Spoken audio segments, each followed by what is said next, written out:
عبد الله نوغا ورن sawirradatan meesha ku yaala waxa weeyaan annagu ilaa iyo garaadkayagii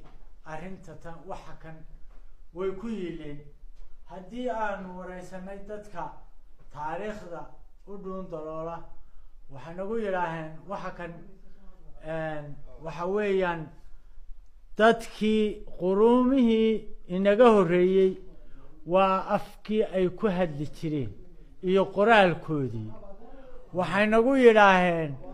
waxaanu keeni doonaa kambayuutaro soo saara taariikhda waxa ay sheegayso waxaanu geli doonaa afkanaynu geli doonaa 3 af oo aynu saddexda afba afkii koowaad baynu joognaa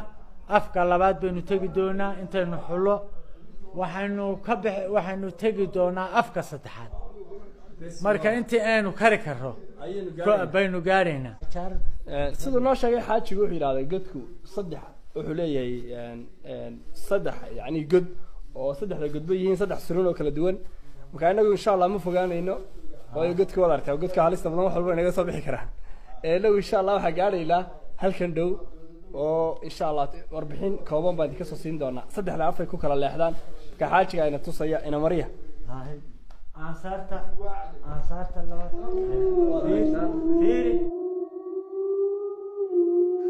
halka iga dambeysaan qiyaasay waxyaabo iga dambeeya waxaan u maleynayaa inay yihiin awr raran ama xayawaan waayo sidoo waxay u eg yihiin dhammaantood geel bay u eg yihiin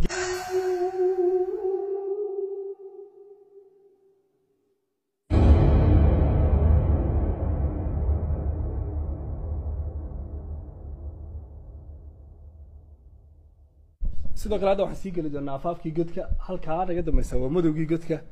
godka waa la xulayaa ilaa waxa la soconayaa ilaa 10 kiiloomitir buu jiraa meesha uu xaajigu noo sheegay